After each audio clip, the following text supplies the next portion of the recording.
Oke, kita mulai ya acaranya. Bentar Pak ya. Assalamualaikum warahmatullahi wabarakatuh. Waalaikumsalam. Waalaikumsalam warahmatullahi wabarakatuh. Sebelum saya mulai, kalau bisa kita Waalaikumsalam buka, warahmatullahi wabarakatuh. kalau bisa dibuka ininya, kameranya, biar nampak yang cantik-cantik, yang ganteng-ganteng kan, mahasiswanya. Iya Pak. Jadi biar di YouTube itu kelihatan, jadi nggak hitam-hitam aja. Oke, saya ulangi lagi. Assalamualaikum warahmatullahi wabarakatuh. Alhamdulillahirabbil alamin wassalatu wassalamu ala asyrofil anbiya'i. Alhamdulillahirabbil alamin wassalatu wassalamu ala asyrofil anbiya'i wal mursalin wa ala alihi washabbihi rasulillah ajmain. Amma ba'du. Pertama-tama marilah kita sama-sama memanjatkan puji dan syukur kehadirat Allah. Maaf Pak Arman, suaranya nggak kedengaran Pak Arman. Pak, sama Pak. Kedengaran ya? Tadi ada. Ya itu udah Pak. Itu udah Pak. Mungkin agak longgar mungkin ininya. Sekarang udah cukup bagus ya? Udah Pak, udah. Ini udah ini. Ya, saya ulangi. Pertama-tama marilah kita memanjatkan puji dan syukur kepada Allah Subhanahu wa taala yang telah memberikan berbagai macam nikmatnya kepada kita semua, sehingga kita pada hari ini, pada kesempatan ini bisa bergabung bersama-sama dalam rangka melaksanakan agenda rutin kita setiap minggu sekali. Setiap minggu sekali, dan kita semua mudah-mudahan juga senantiasa bisa mengikuti acara ini seminggu sekali dan juga nanti sampai selesai, dan juga saya harapkan nanti semuanya bisa bersama-sama melakukan interaktif dengan pembicara kita pada hari ini. Kemudian selawat dan salam kita sampaikan kepada junjungan kita Nabi besar Muhammad sallallahu alaihi wasallam. Allahumma shalli ala sayyidina Muhammad wa ala ali sayyidina Muhammad. Yang terhormat, saya sampaikan kepada tentu Adinda Zul Ammar ya sebagai narasumber kita pada pagi hari ini menjelang siang.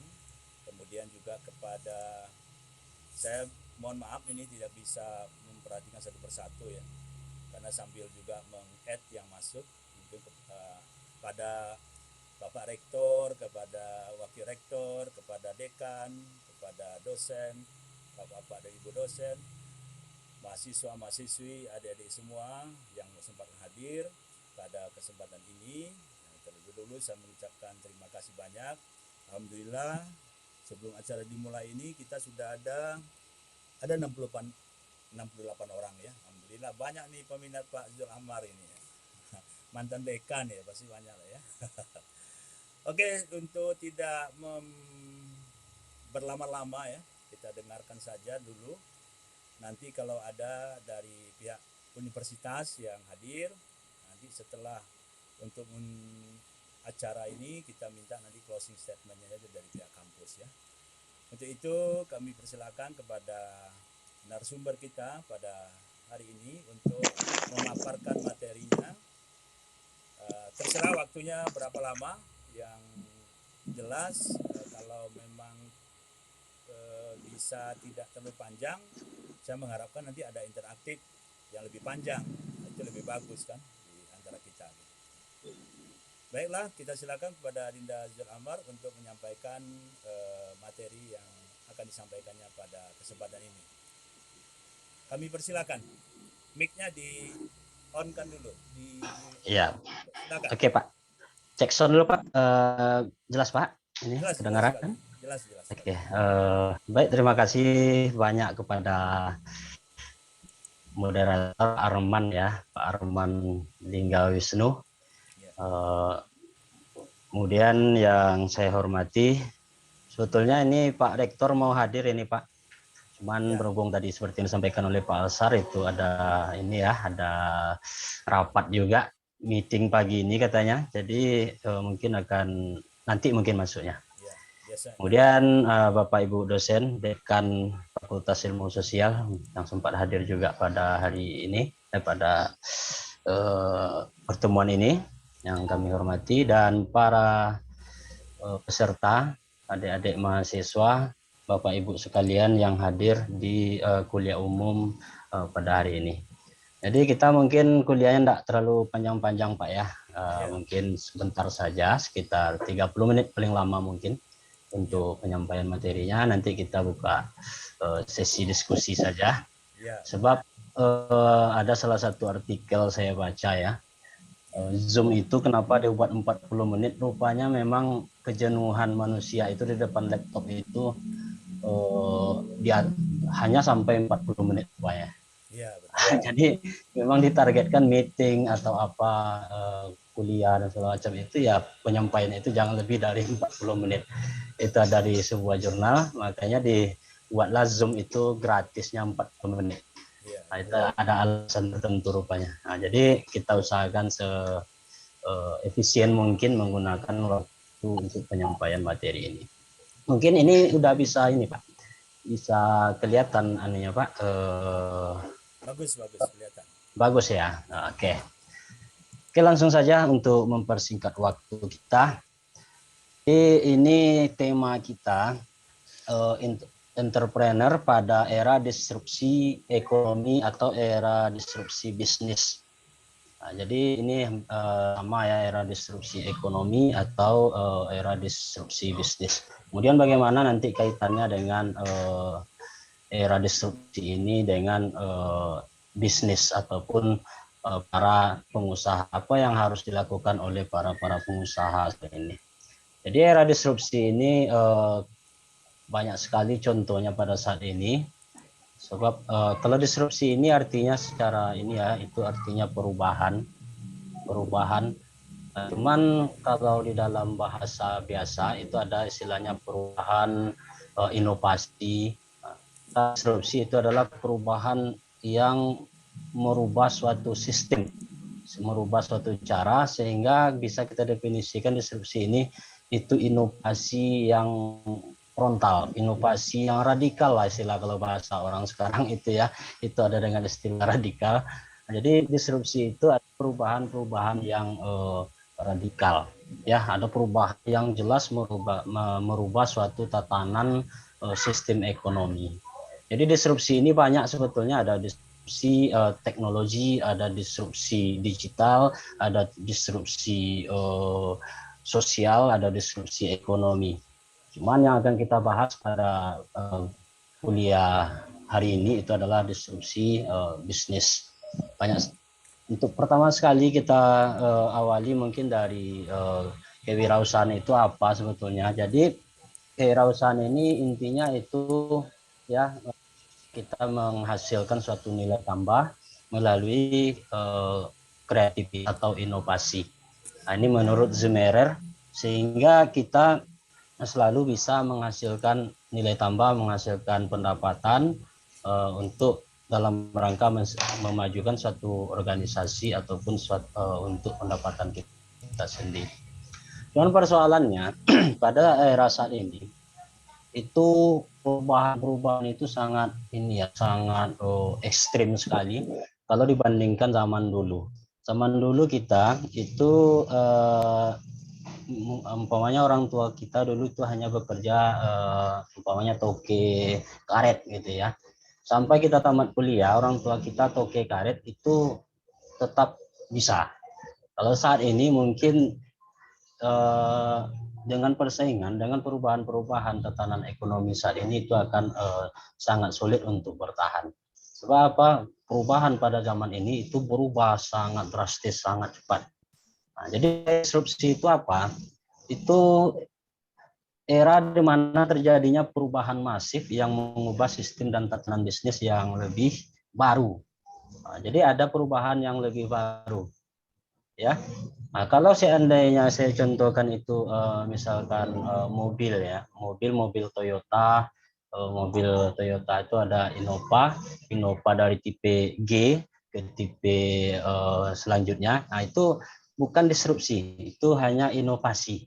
atau kita misalkan sebuah ini ya, handphone Samsung ya, handphone Samsung dari tipe 10S ke 20S itu hanya ini belum bisa dikatakan disrupsi. Kenapa? Karena belum ada perubahan yang lebih ini. Jadi kalau disrupsi itu, misalkan perubahan dari mobil ke mobil listrik itu bisa dikatakan disrupsi, sehingga ini menciptakan apa namanya produk-produk baru. Ada juga disrupsi itu yang akan menciptakan nanti yang namanya cara-cara baru. Cara-cara baru ini kita misalkan umpamanya dulu orang belanja langsung secara tradisional ke tempat ke pasar ataupun ke mall. Kalau sekarang mungkin orang belanja cukup dari rumah pakai ini ya, pakai gadget masing-masing. Nah ini banyak persoalan-persoalan perubahan-perubahan yang terjadi pada saat ini yang disebabkan sebetulnya kenapa perubahan cepat ini bisa terjadi itu disebabkan oleh teknologi. Jadi lonjakan teknologi mulai dari teknologi ke teknologi digital saat ini, sehingga dampaknya pada saat ini itu akan merubah pola-pola hidup, merubah produk-produk dan merubah cara-cara. Nah, jadi kalau kita tidak bisa menyesuaikan dengan perubahan-perubahan ini, maka kita akan kalah. Maka kita tidak akan bisa bersaing dengan perusahaan-perusahaan lain. Banyak contoh-contoh perusahaan-perusahaan yang tidak bisa bersaing, yang lambat beradaptasi itu sehingga dia bisa kalah, sehingga dia kalah dari perusahaan-perusahaan yang lain. Kita contohkan umpamanya Nokia dulu. Nokia itu perusahaan yang ini ya, perusahaan yang sangat besar, tapi dia lambat beradaptasi ke dalam dunia teknologi baru, yaitu yang disebut dengan Android ataupun iOS ya, yang bisa yang bisa mengaplikasikan telepon dengan kombinasi elektronik yang lainnya seperti kamera, internet dan sebagainya, sehingga Nokia kalah. Artinya memang era disrupsi ini tidak bisa kita hindari, tapi kita harus bisa beradaptasi, harus bisa menyesuaikan diri. Kalau tidak bisa menyesuaikan diri, maka usaha-usaha kita itu akan sulit bersaing dan sulit bertahan. Nah, misalkan ini contoh-contoh disrupsi bisnis yang akan merubah pola bisnis ya, kemudian yang merubah produk-produk baru. Dulu kita mengenal mobil ya. Nah, kalau seandainya mobil seperti yang saya sampaikan tadi, mobilnya Toyota tipe G ke tipe selanjutnya gitu ya, itu hanya baru terbatas dari inovasi-inovasi. Nah, tapi kalau mobil ke mobil listrik, nah itu sudah merupakan sebuah disrupsi. Nah, dalam hal ini mungkin lebih tepatnya disebut dengan disrupsi produk. Jadi disrupsi itu banyak sebetulnya, tetapi ada juga nanti disrupsi dari pasar, ada disrupsi dari teknik marketing, ada juga disrupsi lain-lain.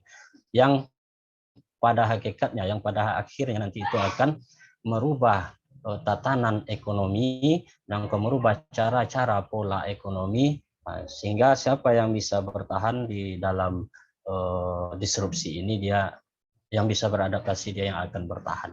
Banyak sekali contoh-contoh perusahaan-perusahaan yang sudah gulung tikar pada saat ini, padahal dulu perusahaan-perusahaan besar. Kenapa? Karena dia tidak bisa menyesuaikan dengan disrupsi bisnis yang berada pada saat ini, yang berubah sangat cepat. Kadang-kadang berubah hanya dalam beberapa waktu saja, itu sudah menjadi suatu hal yang baru. Jadi artinya disrupsi ini kita tidak pernah memikirkan perubahan-perubahan ini sebelumnya. Nah, kita tidak pernah dulu memikirkan akan adanya mobil listrik. Tak terbayangkan kita dulu waktu kita kecil-kecil, mungkin ya Pak Arman ya Pak Ibu sekalian, kita cuma hanya membayangkan mobil itu ya pakai BBM, pakai bahan bakar, pakai bensin. Rupanya sekarang sudah ada mobil listrik. Dan kalau di Teluk Kuantan ini sudah ada motor listrik juga, Honda listrik atau sepeda listrik, itu sudah bejibun juga kalau di kota Teluk Kuantan saat ini. Oke, ini akan merubah nanti yang namanya sistem ataupun tatanan ekonomi, sehingga Kalau tidak dilakukan cara-cara baru, metode-metode baru, maka suatu perusahaan ataupun suatu usaha itu akan tidak bisa bertahan. Ini banyak lagi contoh ya. Misalkan dulu kita nonton TV itu hanya dari stasiun TV dari televisi. Sekarang sosial media apa namanya, kita bisa nonton melalui sosial media, melalui YouTube, melalui IG, melalui Facebook, melalui Instagram dan sebagainya. Jadi kalau seandainya stasiun TV ini tidak bisa menyesuaikan dengan era saat ini, itu maka tidak akan bisa bertahan. Oke ya, ini contoh lain. Nah, dulu siapa yang tidak mengenal yang namanya taksi? Nah, mungkin bagi yang sudah tua-tua macam Pak Arman pasti kenal itu taksi Bluebird ya. Jadi Bluebird itu suatu taksi yang paling besar di Indonesia dulu. Wah, itu sekarang apa yang terjadi? Taksi ini sudah dikalahkan oleh yang namanya taksi online ya. Taksi yang konvensional sudah dikalahkan oleh taksi online, Grab, Gojek dan sebagainya. Nah, jadi apa yang harus dilakukan taksi ini harus ya seperti yang saya sampaikan tadi, kita tidak bisa lari dari yang namanya disrupsi ini, harus bisa menyesuaikan diri ya, menyesuaikan dengan kondisi yang ada saat ini. Sebab apa? Lonjakan teknologi, lonjakan era teknologi digital ini itu memang sangat luar biasa, sehingga merubah tatanan ekonomi, sehingga merubah cara-cara, sehingga merubah pola kita dalam berwirausaha. Ini yang hal yang tak bisa kita hindari, harus kita lalui. Oke ya, ini banyak sekali contoh lagi selain Grab ini, taksi apa namanya gitu juga. Dulu kita pergi untuk transfer uang, pergi ke bank, sekarang sudah ada e-wallet segala macam. Itu ya, lebih mudah. Nah, begitu juga ini contoh-contoh disrupsi ya bisnis retail. Kalau dulu kita belanja itu pergi ke pasar, pergi ke mall. Sekarang kita cukup belanja melalui gadget masing-masing. Ya, bisa melalui Shopee, bisa melalui Tokopedia, Bukalapak, Lazada, Blibli dan segala macam, itu melalui marketplace. Kalau pasar tidak bisa, Pak Julamar, Pak ya. Arman, mohon izin. Oh iya, Kayaknya iya Pak slide-nya di Rektor. tempat saya kok nggak bergerak ya? Nggak bergerak Pak. Oh iya. Ya, entah kalau di kawan-kawan yang lain, di tempat Ya. saya Oh, iya. nggak slide. Ya, Pak. Slide-nya tidak diapakan pemateri, terus di slide-nya di apa? Yang mana Pak? Di sekarang masih satu ini aja. Masih nama Pak Julamar nih di sini. Oh, ini udah bergerak ini ke slide yang keempat, kelima mungkin Pak. Ya. Tunggu dulu. Apa yang terjadi slide ini ya? show dulu Pak. Slide show ya. Ya, selamat bergabung Pak Rektor. Nah, Ya. ketemu. Ya, Pak Arman, saya mohon izin, tadi ada rapat dengan tim manajemen, wakil rektor, dekan, dan apa tadi untuk pertemuan wisuda baru selesai, baru saya bergabung. Mohon izin. Ini paling ramai kita ini Pak Rektor, hampir 100 orang. Ya. Alhamdulillah Pak. Kurang jelas ini suara Pak Arman, mungkin karena jauh di Jakarta nih nampaknya, Iya, ada kayak- bangunan-bangunan Iya, tinggi. Jakarta di kampung soalnya. Suaranya nggak bagus, sudah bagus ya? Udah. Oh iya. Oke. Udah. Oke, Ya, silakan. ini Lanjut Pak. Udah Pak. Udah jalan, udah. kita cek lagi Pak ya, ininya ya Pak ya. Sudah bagus, sudah. Udah bagus Pak. Sudah. Oke. Coba saya select show dulu Pak ya. Saya geserkan dulu ini Pak Arman ke slide selanjutnya. Oke, Nampak silakan. gesernya? Udah ya, udah bergeser ini Pak. Belum. Oh, nggak mau di slide show ini berarti ya. Coba di manual aja. Ini udah manual ini Pak. Di sharing new share lah. Tunggu dulu, saya ulang lagi Pak, apa ya Pak? Ya. Saya ulangi lagi nih Pak, slide-nya Pak ya. Oke. Santai aja, kita santai. Mohon dicek Pak Arman, ini apakah slide-nya udah bisa di ini? Ini baru satu contoh, Bang. Contoh disrupsi bisnis. Yang lain belum. Belum jalan. Oh, nggak bisa bergeser ini Pak ya. Iya. Nggak jalan ya Pak ya. Iya. Apa yang dibuka cuman itu. Atau gini Pak, cuman ini aja ya, kita apa namanya ini, cukup pakai, tidak pakai slideshow, cuman ini aja yang kita tampil. Oke, nggak Nah, apa-apa. kalau ini Pak, bergeser enggak ke halaman selanjutnya ini Pak? Ini Udah, bagi udah. share. Udah, Udah sudah. bagi Ya, share, ya. Pak. Ya. Atau gini aja Pak ya, maaf Iya, ini iya. para Iya, iya. Pak Rektor ya, Iya, sama iya. ya Nggak apa-apa. mahasiswa, sama peserta yang ada di kuliah umum ini. Kita cukup seperti ini saja. Berhubung ini mungkin apa yang terjadi di slide ini Jadi tidak gini bisa. aja. Jadi Ya, gini aja. oke. Nanti PPT-nya di WA-kan aja, nanti bisa kita kirimkan. Iya, oke Pak. Ini PPT ya cuman sedikit Pak, cuman 10 nggak apa-apa. halaman Oh saja. ya udah. Kita enggak usah banyak-banyak ya. Oke. Oke. Ya silakan. Lanjut. Oke, baik. Ya. Sekali lagi kita ini ya, selamat datang kepada Pak Rektor. Tadi di awal tadi ini Pak sudah di absen Pak. Rupanya Pak Rektor nggak hadir untuk membuka acara kuliah umum ini Iya. tadi ya Pak Arman ya. Iya, iya. Ya. Saya telat 15 menit tadi karena rapat Pak Apa-apa. Dekan. Ya, oke. Ya, lanjut Pak. Ya. Oke, izin Pak Rektor menyampaikan. Oke. Baik, jadi itulah disrupsi itu ya, disrupsi bisnis. Jadi ada suatu perubahan yang sangat frontal, ada suatu perubahan yang sangat ekstrim, ya. Yang dulunya kita itu belanja yang bisa kita pikirkan itu hanya ke pasar. Nah, kalau sekarang kita belanja mungkin tak perlu lagi pergi ke pasar. Ini ya, ini kita contoh di slide ini. Itu dulu kita belanja paling banter itu pergi ke mall, pergi ke pasar rakyat, pergi ke pasar modern. Nah, sekarang kita cukup belanja itu di rumah melalui gadget masing-masing. Nah, ini suatu hal yang tak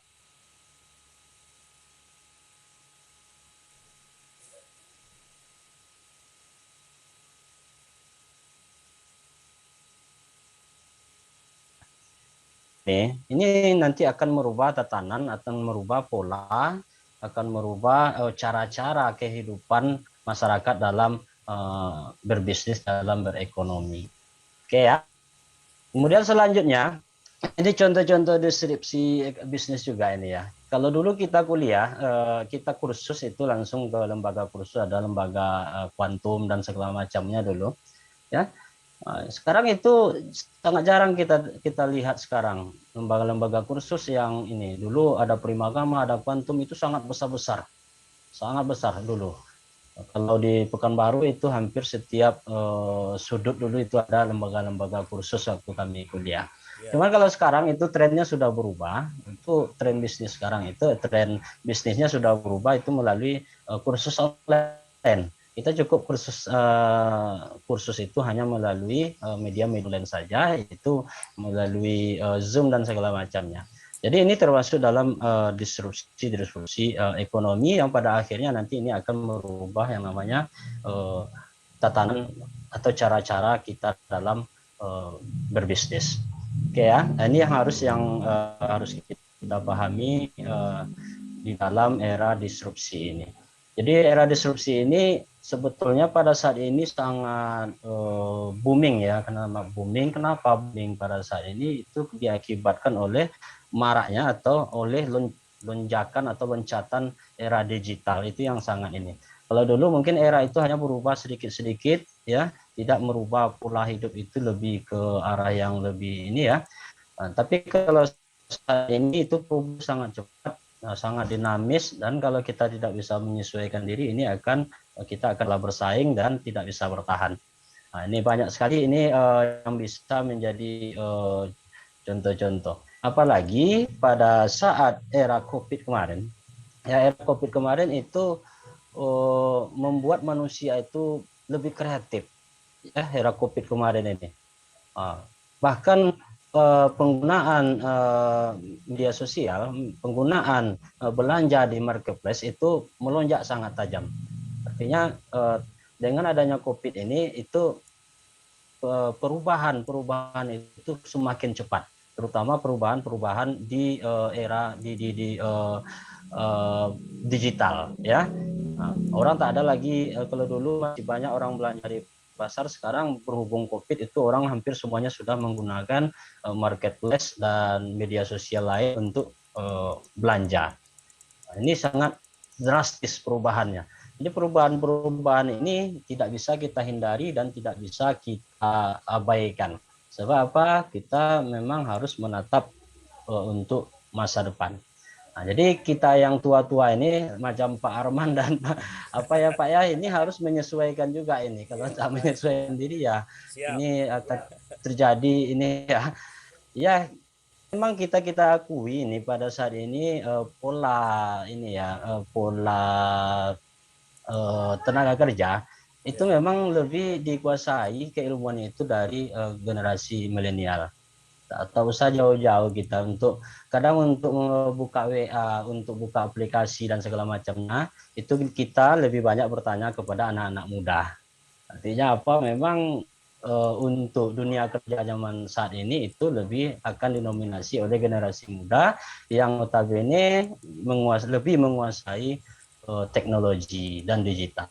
Nah, ini tidak bisa kita pungkiri gitu ya. Jadi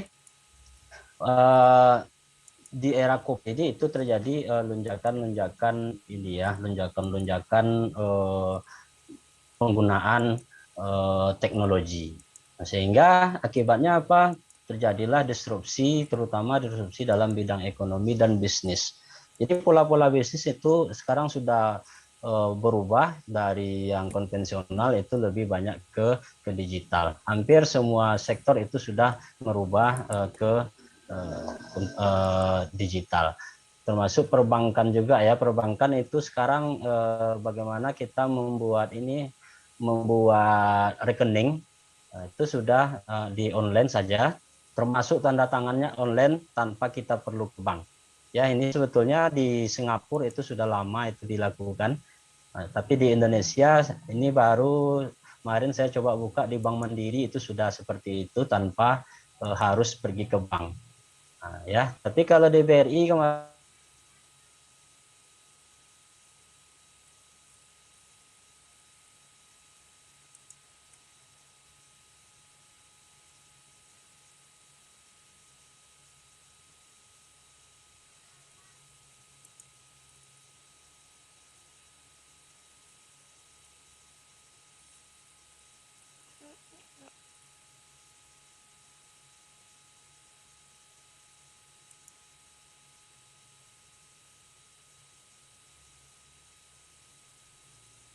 Hilang suara Pak Iya Zul ya. Amar. Iya, hilang suaranya.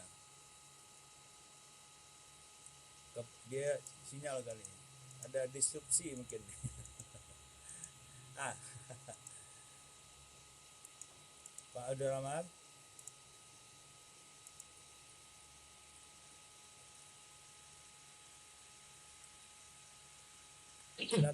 Silakan. Hilang suaranya ya. Atau dia mungkin nggak ada di ini, keluar.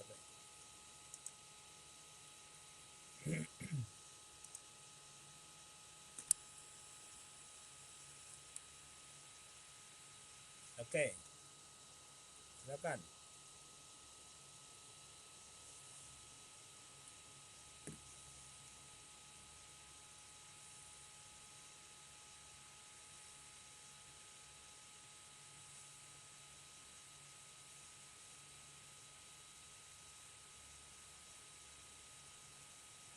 Silakan Adinda.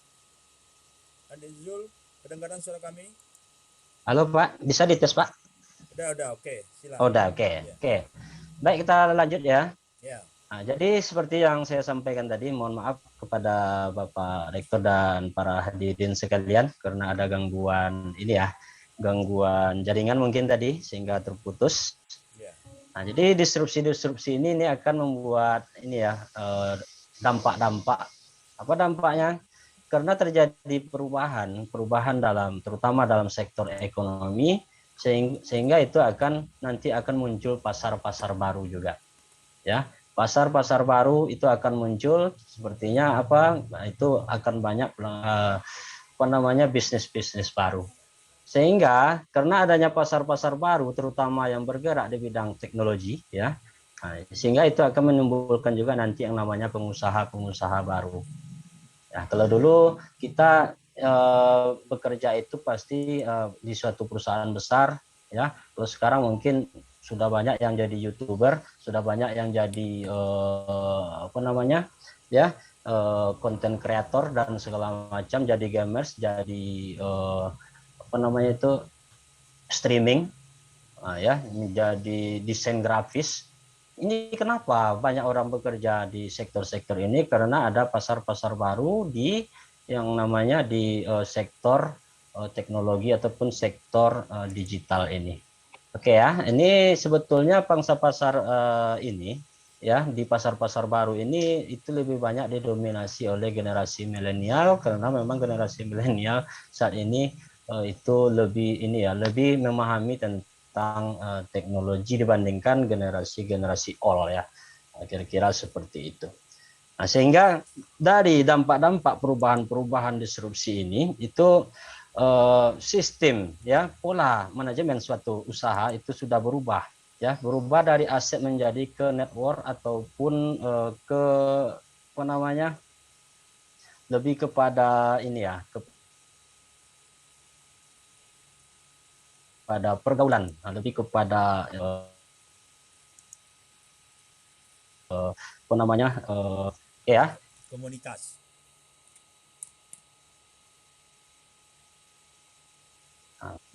sekarang itu jaringan itu malah sekarang sudah disebut menjadi aset. Ya, kita tengok sekarang Gojek. Gojek itu tak ada satupun punya mobil, tak ada satupun punya sepeda motor, tetapi dia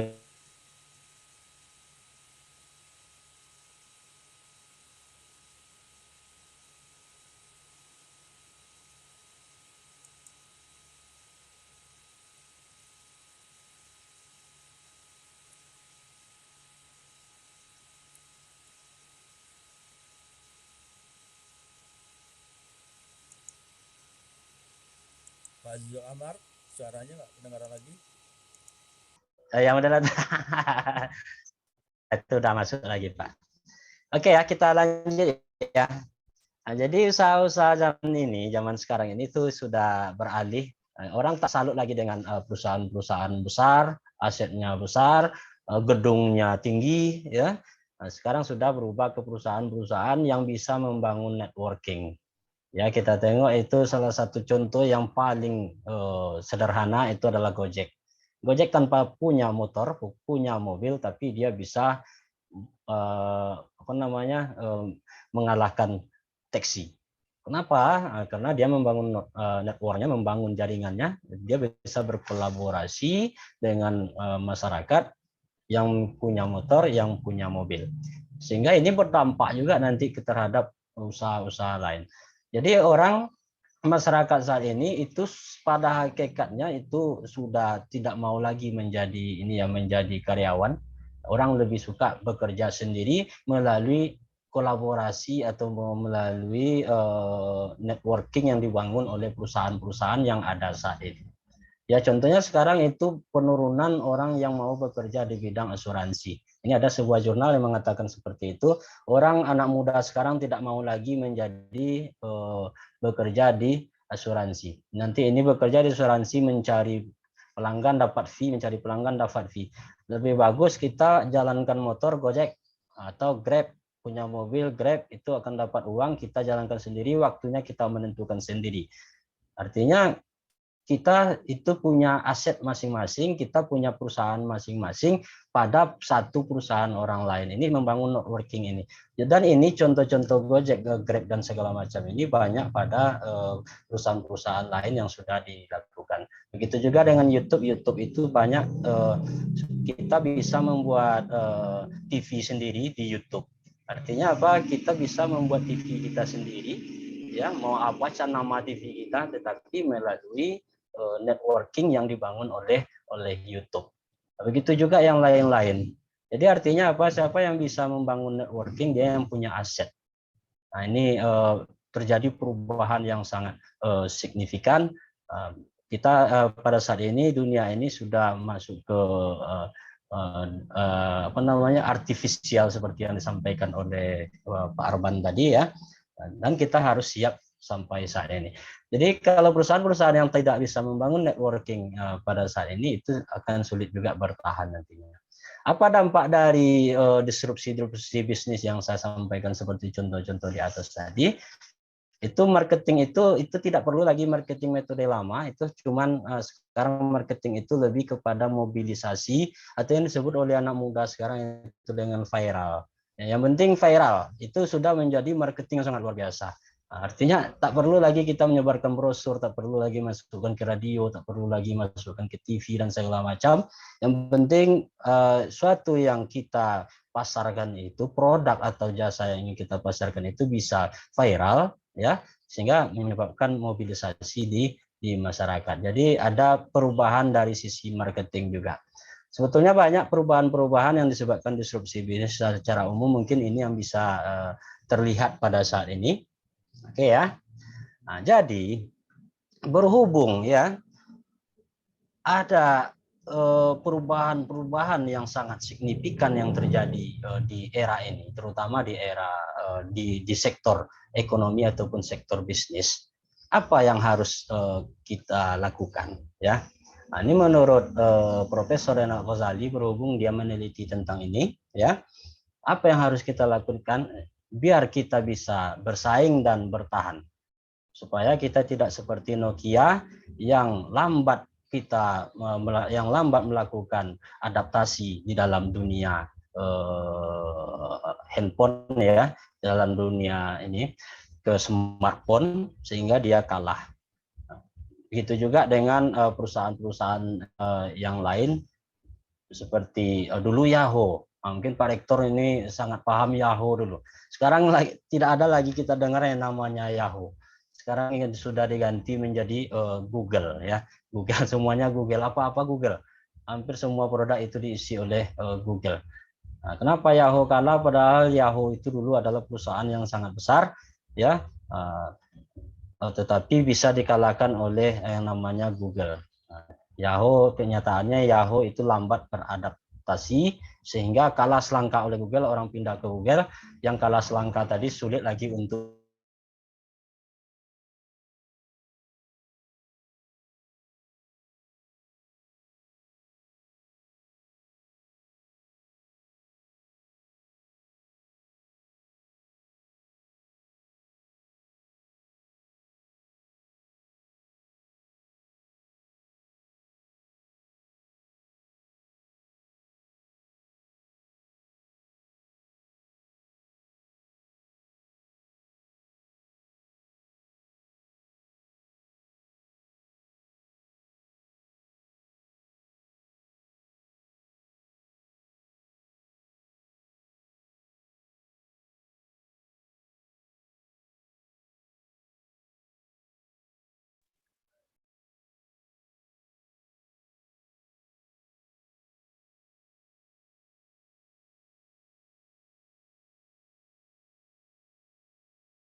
Halo, Pak Zul.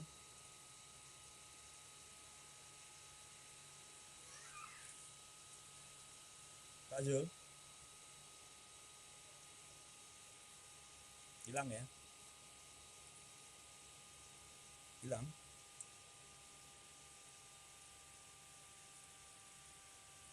Halo Pak Zul. Ah, itu muncul suara apa di ini sekarang di mute itu.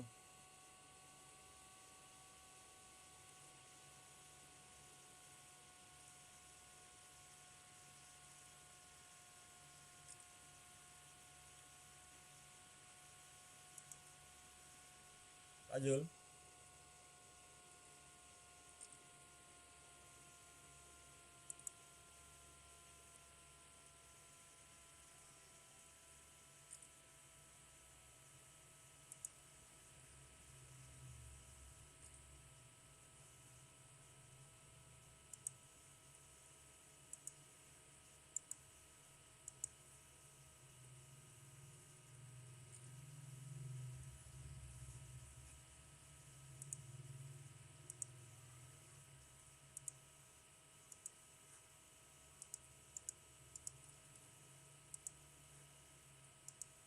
Oke, kita lanjut dulu sambil menunggu suaranya.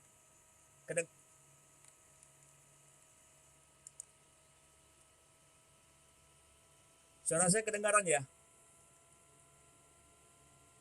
Dengar, Pak. Pak Zul tadi yang tidak kedengaran suaranya. Terus lagi. Jadi kita sambil menunggu. Saya nggak tahu juga apa yang terjadi karena mungkin membicarakan disrupsi ya, kena disrupsi jadi. Ya sabar aja kita tunggu dulu. Karena bicarakan gangguan atau perubahan ekonomi, perubahan teknologi, jadi kita terganggu nih. Mungkin mana ya, ada Pak Zul ini saya ya. Apa namanya itu? Coba saya lihat.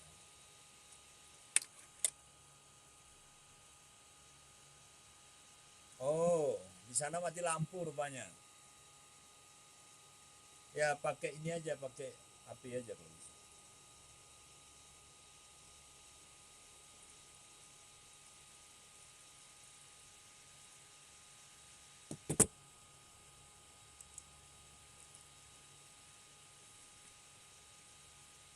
Ya, Pak Zul sudah gabung. Sudah gabung kembali. Mati lampu di mana ya rumahnya? Di Teluk Kuantan. Silakan Pak Zul.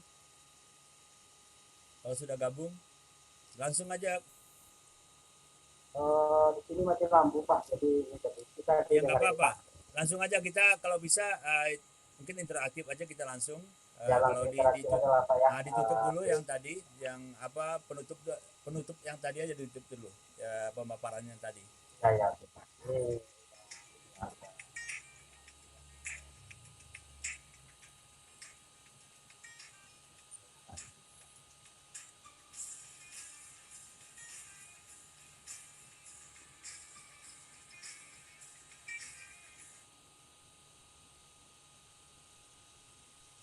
Silakan.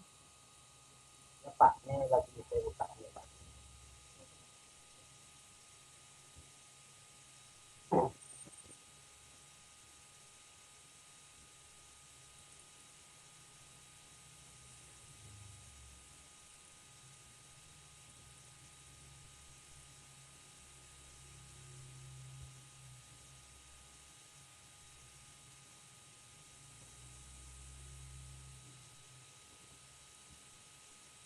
Oke. Ya, kita lanjut ya Pak ya. Ya lanjut aja.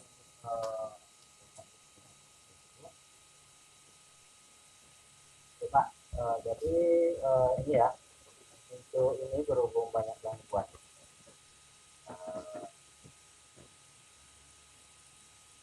Ya kita akhir aja. Jadi bagaimana tadi biar Jadi kita. intinya gini Pak, sebenarnya nggak mau dibuka juga ini, kita apa aja. Jadi intinya yang perlu kita lakukan di dalam menyikapi era digital ini, yang pertama itu kita perlu mampu membaca perubahan-perubahan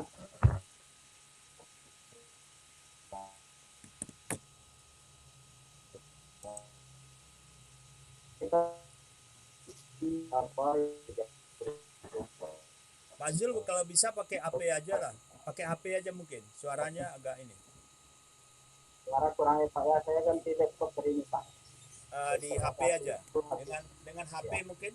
Kalau ada HP aja nggak apa-apa lah.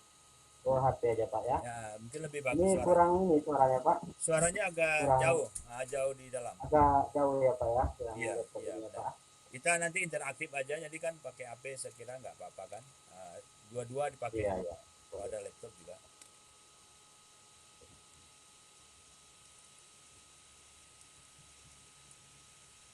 Ini karena tadi bicara perubahan ya, ini perubahannya nih. Iya. Rupanya Taluk masih berubah, masih mati lampu. Lalu masih ada istilah mati lampu ya Pak ya. Jadi gitu aja lah Pak ya. Ya. Di HP pun tak mau di ini dulu, tak mau terbuka juga. Oke, jadi ini sementara itu aja lah dulu Pak. Adinda Zul itu sudah nyampaikan materi Ya. tadi, mungkin sedikit sebelum tadi dimulai Pak Rektor sudah bergabung. Mungkin kita sebelum interaktif kita minta dulu sepatah kata dari Pak Rektor atau Ya, Pak. merespon dari yang disampaikan oleh pemateri tadi. Silakan Pak Rektor. Baik, terima kasih Pak Arman, Pak Zul Amar, mantan dekan PIS ya, Universitas Islam Kuantan Sengingi. Beliau cukup lama menjadi dekan kalau saya lihat ya, ada 6 tahun ya Pak Dekan ya. Sampai saat ini pun kadang saya sering memanggil beliau masih Pak Dekan gitu ya. Pak Dekan di zamannya ya. Dari 2015 barangkali sampai 2021 beliau masa kepemimpinannya. Alhamdulillah, terima kasih juga kepada semua peserta webinar ya.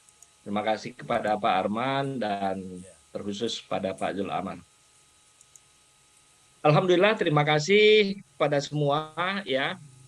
Saya memang sudah cukup lama membooking waktu Pak Zul Amar sebagai narasumber ini ya. Alhamdulillah beliau bersedia dan merealisasikan pada hari ini sebagai narasumber, dan mudah-mudahan hal-hal yang pesan-pesan yang disampaikan oleh beliau tadi bermanfaat bagi semua peserta. Memang betul saya setuju dengan yang disampaikan Pak Zul Amar, saat ini kita sedang menghadapi era disruption. Era disruption ini kita harus menyiapkan diri ya. Bagaimana kita harus segera melakukan eksponensial, melakukan lompatan ya, kemudian harus berani mengambil risiko. Peluang berhasil dan gagal itu selalu ada, namun kita juga perlu adanya manajemen risiko. Kita harus segera merubah mindset kita dari karyawan menjadi wirausahawan, atau dari employee menjadi self employee, pindah ke kuadran kanan menjadi business owner dan investor. Nah, itu kalau kita membaca The Cash Flow Quadrant ya, yang ditulis oleh Robert Kiyosaki ya, itu kita akan mendapatkan employee, self employee, business owner, dan investor. Employee dan self employee itu kuadran kiri, orang-orang pekerja. Kalau orang-orang yang udah berpikir di kuadran kanan itu orang-orang yang memiliki bisnis dan investor.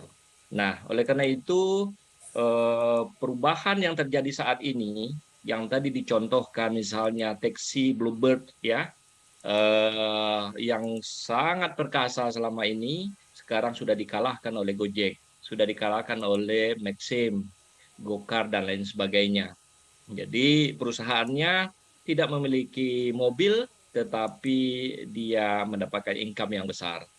Supir atau pemilik mobilnya, supir, pemilik mobil, cuci mobil, dia cuci sendiri, tetapi melalui aplikasi ya yang dimiliki oleh salah satunya oleh Menteri Pendidikan kita saat ini, Nadiem Makarim ya, dan anggotanya, dan banyak sekali saat ini yang bermain di bisnis digital itu ya, dengan menggunakan teknologi informasi, sistem informasi dan lain sebagainya, IoT dan lain sebagainya, sehingga mereka menguasai bisnis saat ini.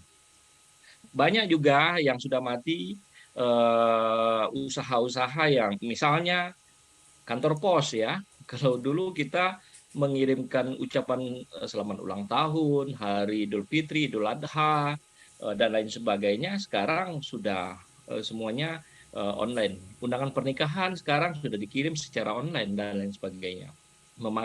Memasarkan produk-produk pakaian, jilbab, dan lain sebagainya, kalau dulu kita mencarinya ke toko, pasar, atau ke mall, sekarang sudah bisa dipesan melalui handphone ya, melalui macam-macam ya, Lazada dan lain sebagainya itu ya.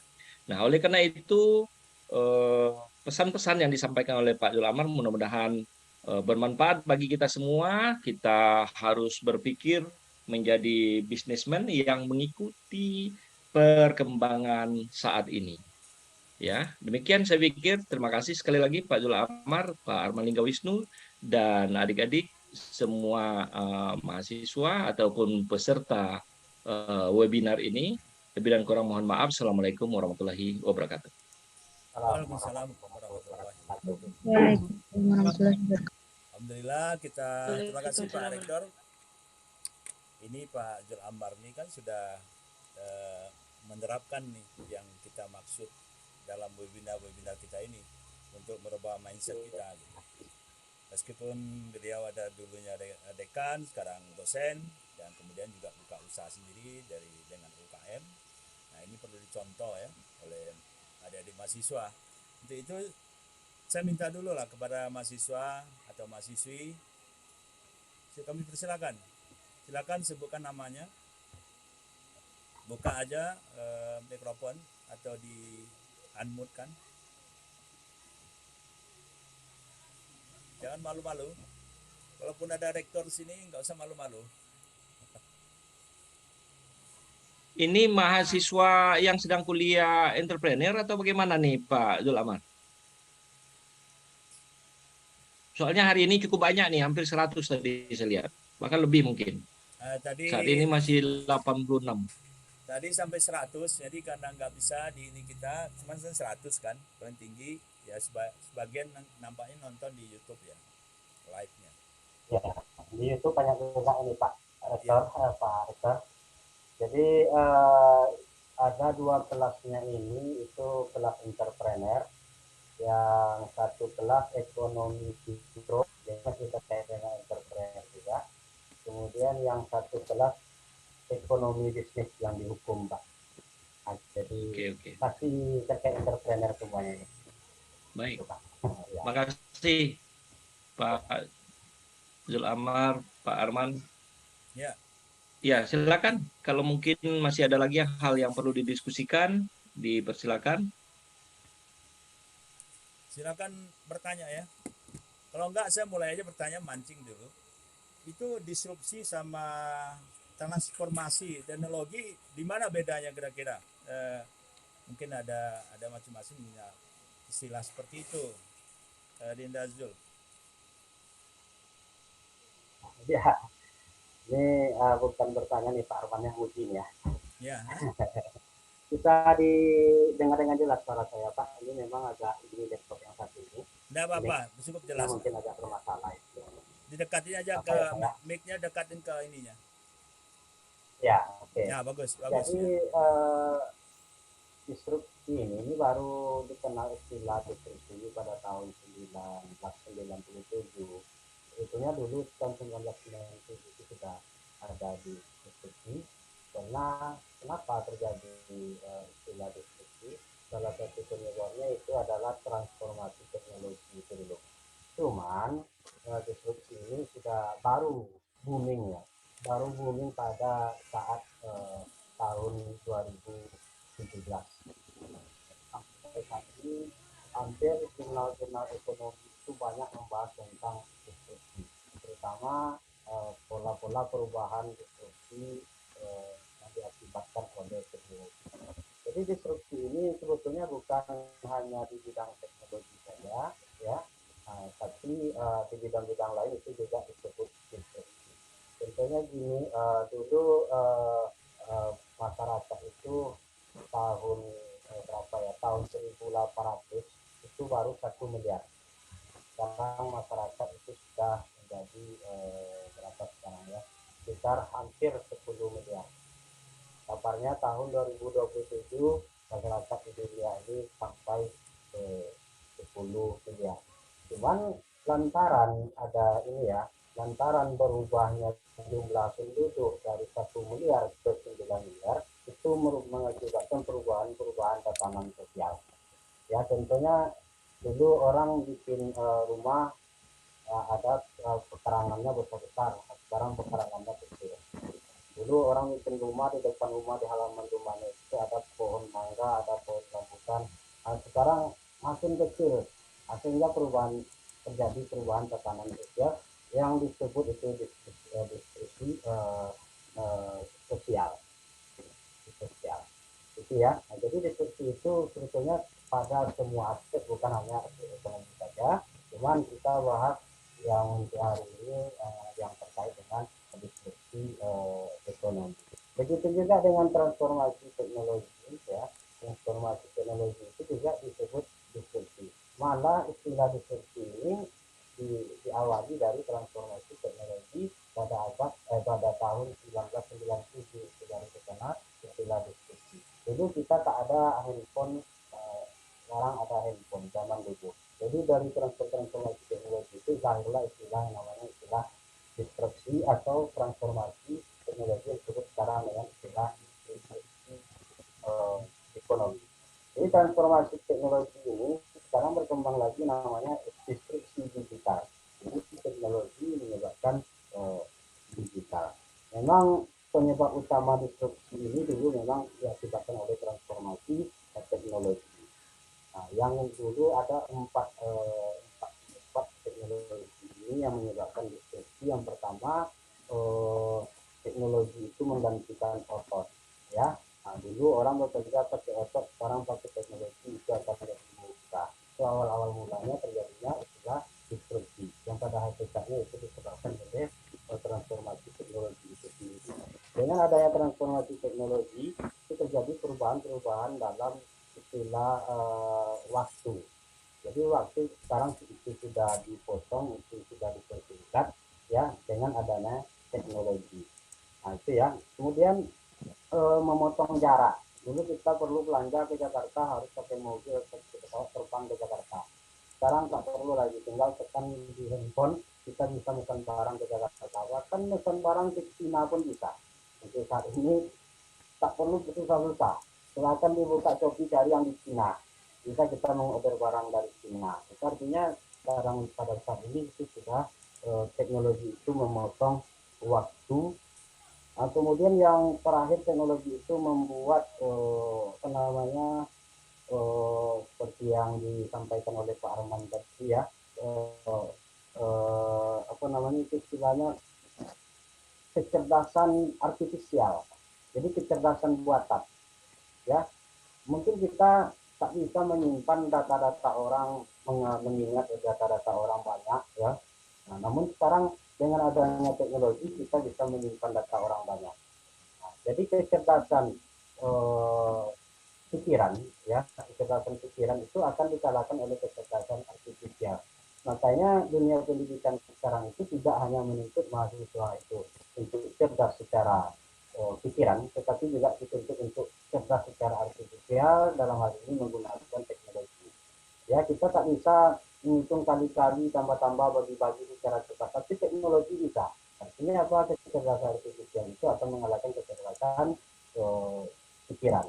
Nah, jangan heran juga kita kenapa Menteri Pendidikan kita ditunjuk orang yang ahli dalam teknologi, ya, karena memang tuntutan pada saat ini memang seperti itu. Dunia pendidikan kita harus bertransformasi ke era teknologi, dalam hal ini era digital. Jadi itu Pak jawabannya Pak. Jadi teknologi itu awal mula, ya, dikenal istilah yang namanya disrupsi ekonomi itu Pak, disrupsi teknologi digital itu. Jadi istilah disrupsi itu lahir dari transformasi teknologi pada tahun 1990 itu Pak. Terima kasih. Ya. Ada yang ingin bertanya, silakan. Ini Renita, Rizka, Kurnia, siapa lagi? Lupita, ya. Nah, silakan, jangan malu-malu. Jangan nampak sama saya. Tadi kan ada di layar itu, tadi kan saya roba-roba layarnya. Itu salah satu disrupsi dari teknologi di laptop saya juga itu sebenarnya. Kalau bisa dilihat. Ya kan? Oke, enggak ada pertanyaan, saya mau nambah pertanyaan lagi. Dulu kan dekan Visipol, ya. Maaf Pak Arman, Ya. berhubung di sini mati lampu, baterai laptop saya tinggal 7% lagi. Ya. Mungkin tidak lama lagi laptop ini akan mati sendiri Pak Arman. Wah, padahal enak, jadi ya. bagaimana ini solusinya ini? Tinggal 7% lagi gitu ya. Padahal lagi seru, banyak yang mau bertanya nih. Iya, ya, gimana Pak ini? Iya. Gimana Pak Rektor? Ya ini, ya Pak Rektor. Gak ada, ini mati lampu di Taluk Kuantan, mati lampu semua.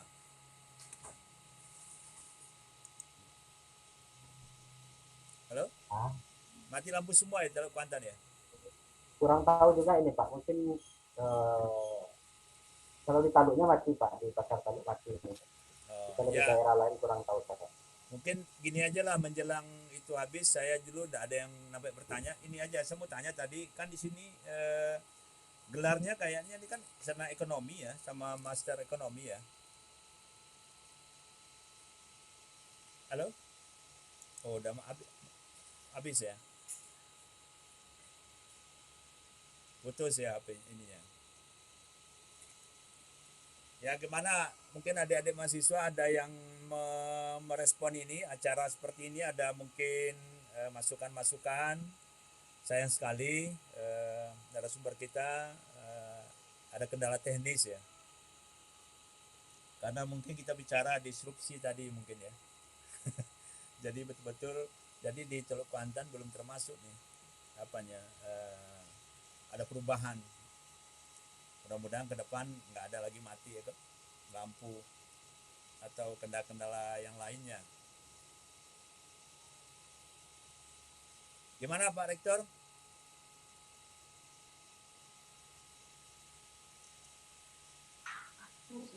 Ya,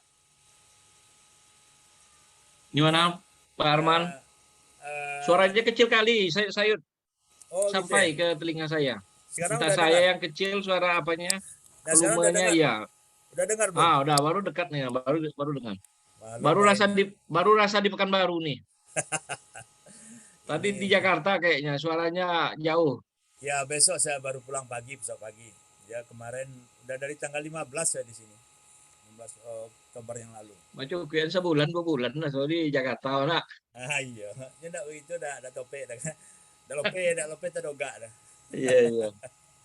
Iya. Jadi kan itu Ya, adik-adik mahasiswa silakan bertanya ya. Ini luar biasa ini, bagus ini materinya yang disampaikan oleh Pak Zulamar tadi itu sesuai dengan kondisi terkini. Ya,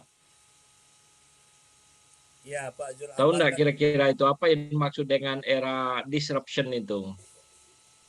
Tadi yang disampaikan oleh Pak Zulamar.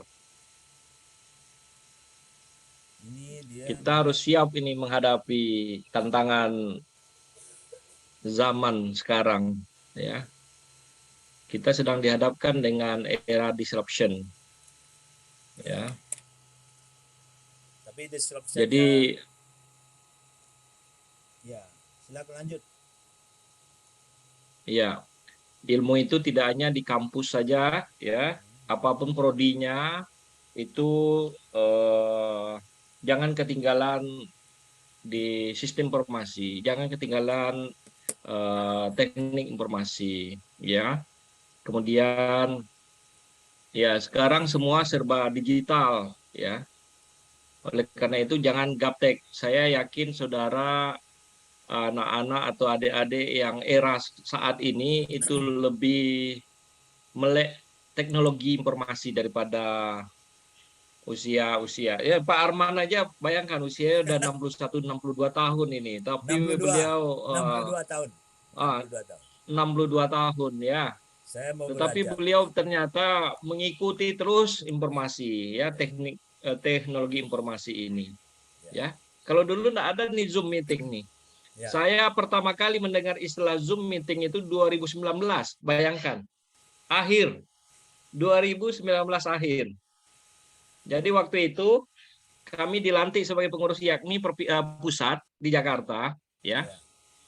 Jadi kawan-kawan saya bilang waktu itu kita pas menghadapi di awal 2020 itu kita menghadapi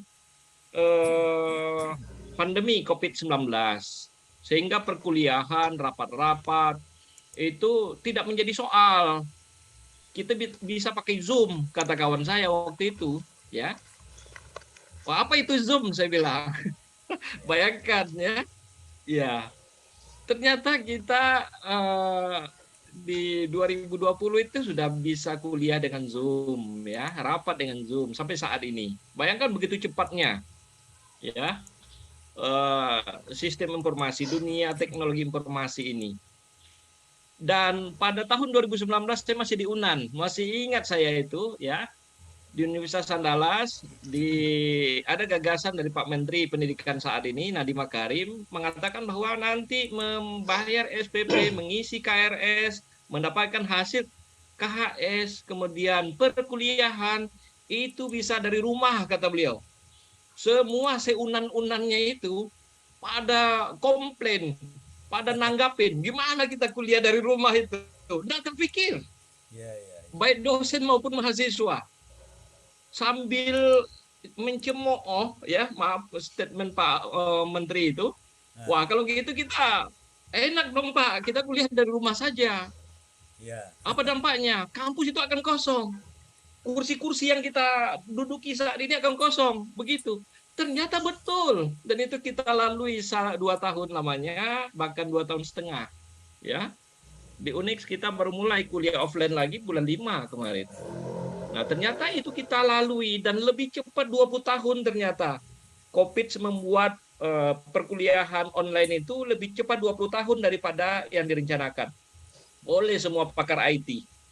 Nah, ternyata ada hikmah di balik itu dan di balik kejadian COVID itu ya, kita bisa kuliah seperti ini, kita bisa Zoom meeting seperti ini dengan online, cara online.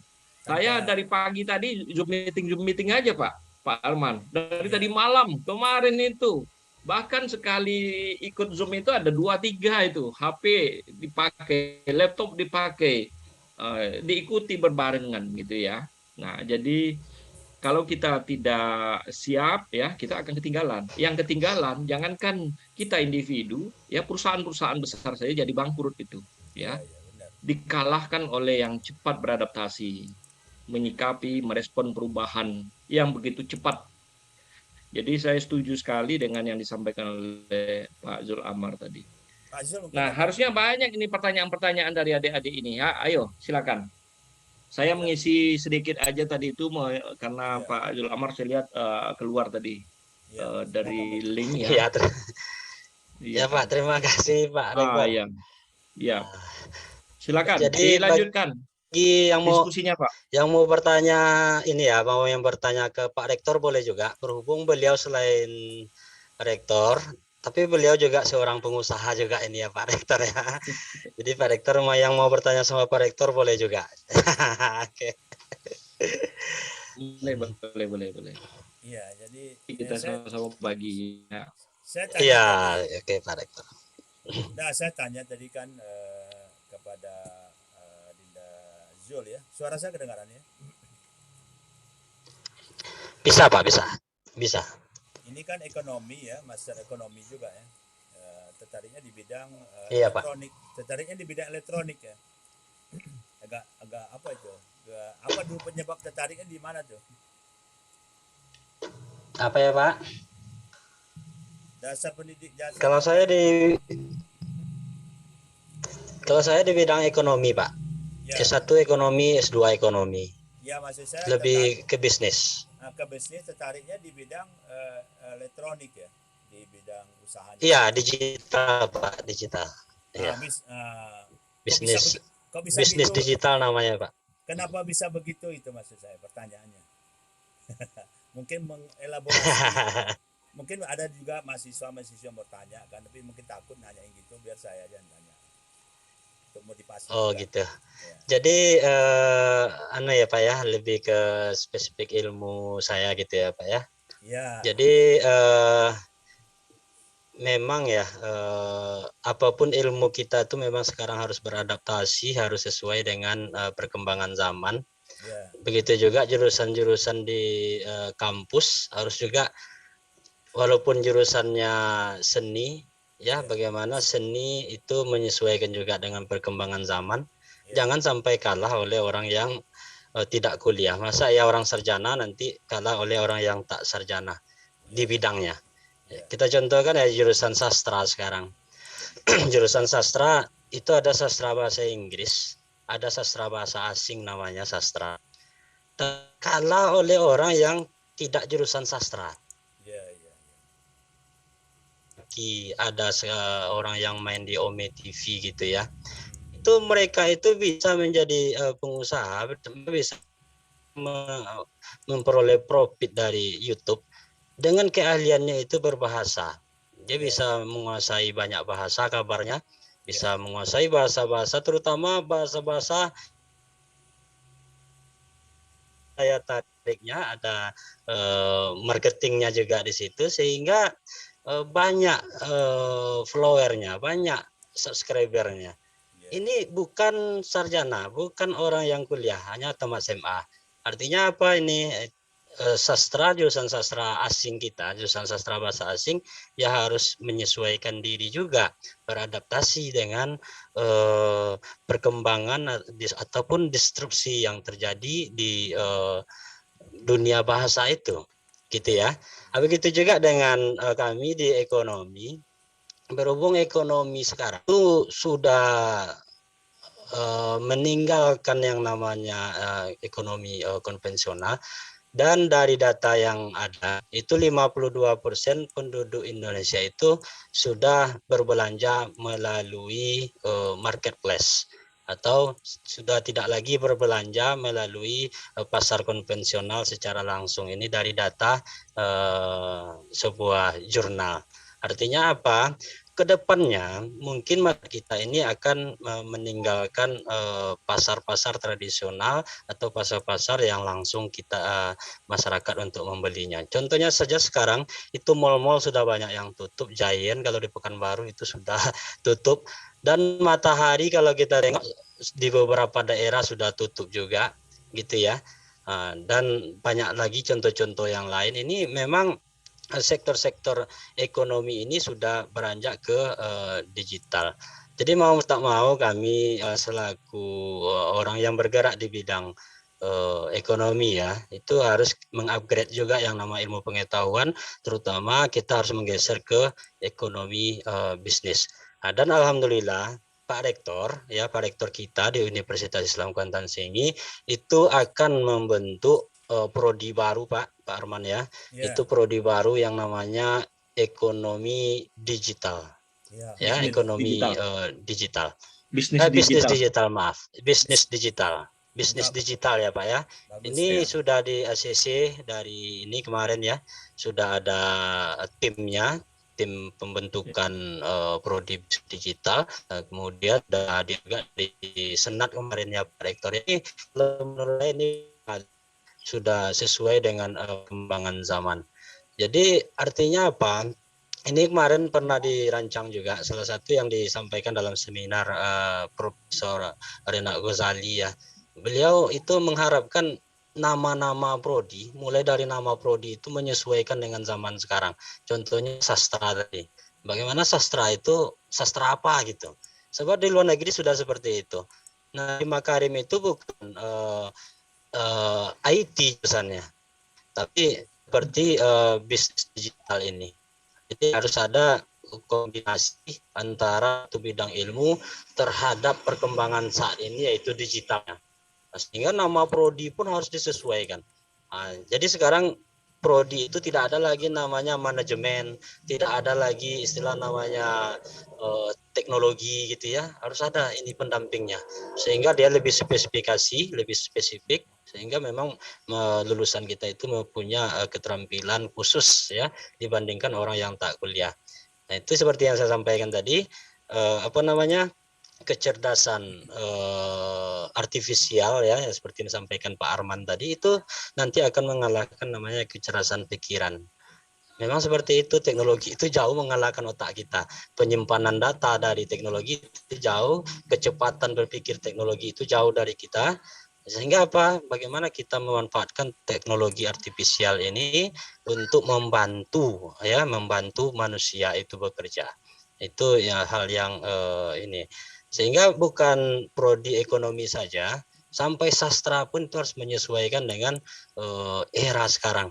Sampai bahasa pun harus menyesuaikan. Masa iya kalah oleh orang yang tamat SMA, padahal kita sarjana sastra asing.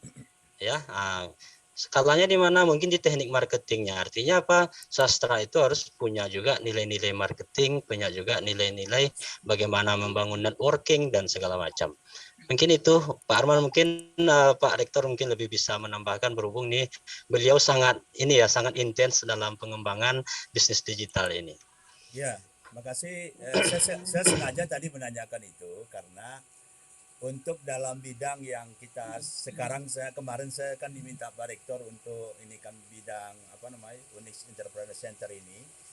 Ternyata sekarang kan kalau untuk digital itu tidak mesti kita harus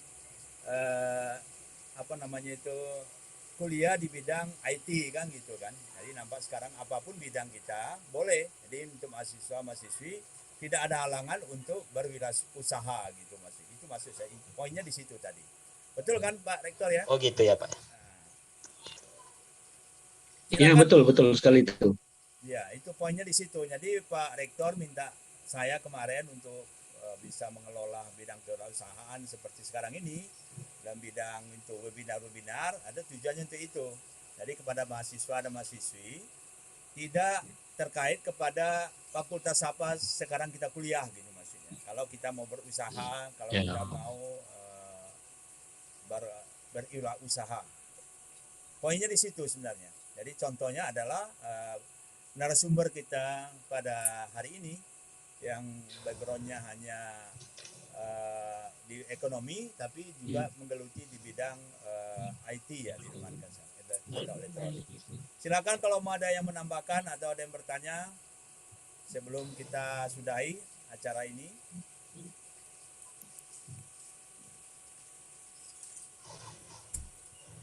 Silakan mahasiswa jangan malu-malu. Jangan karena ini dosennya yang terpaksa harus ikut Zoom kan. Silakan. Silakan, bagi ada yang mau bertanya silakan. Ya.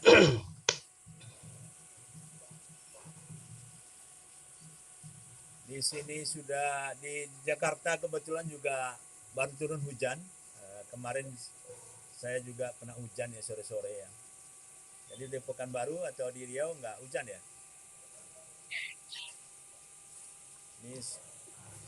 Hujan juga Pak. Kalau Hujan sore juga ini ya? hujan Pak. Oh, Sore semalam hujan. Sore semalam. Jadi kalau memang Ya. tidak ada lagi yang bertanya, tentu mungkin kita akhiri saja acara kita pada boleh. hari ini. Dan tentu Kita foto-foto dulu lah Pak Arman. ya, Bisa ya silakan. ditampilkan ditampilkan pesertanya, kemudian dipoto gitu. Ya sebaiknya gitu, tapi kepada nggak mau buka kamera nih.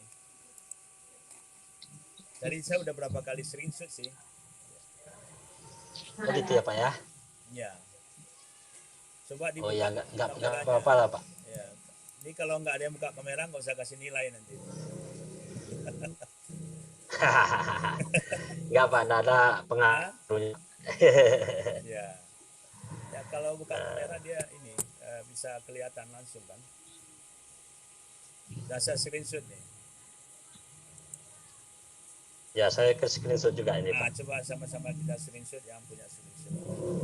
Ini Pak Humas Abu Rara lagi perjalanan kemana nih? Ke Jambi? Hati-hati di jalan musim hujan. Ke Bengkulu katanya, bukan ke Jambi. Ke Bengkulu. Oh, ke Bengkulu. Jauh ya, perjalanannya jauh ya. Baik, saya mohon izin Pak Zulamar, Pak Arman, Bapak Ibu semua, adik-adik mahasiswa. Assalamualaikum warahmatullahi wabarakatuh. Baik, Pak. Salam sehat dan sukses. Ya oke Pak, terima kasih banyak Pak Rektor. Assalamualaikum. Jadi dengan diakhiri oleh tadi Pak Rektor itu, mohon izin ya, mungkin kalau tidak ada pertanyaan dari adik-adik mahasiswa atau dari siapa saja yang ada mengikuti webinar ini, mungkin kita akhiri juga ya, Linda Zul ya. Udah poin-poinnya udah banyak. Ya Pak, silakan Pak. Nanti apanya di WA-kan ke saya PPT-nya, nanti bisa ada yang minta. Bisa oh ya oke Pak. Ya oke. Terima kasih banyak kepada Pak Arman ya. Sekali lagi saya mengucapkan terima kasih kepada yang bisa join pada kesempatan ini, dan juga permohonan maaf jika sekiranya ada dalam pelaksanaan acara pada hari ini yang kurang berkenan, saya mohon dimaafkan. Dan saya akhiri dengan wabillahi taufiq wal hidayah. Wassalamualaikum warahmatullahi wabarakatuh. Waalaikumsalam. Oke. Sampai ketemu lagi ya. Saya leave all ya. Ya, ya, Waalaikumsalam warahmatullahi wabarakatuh.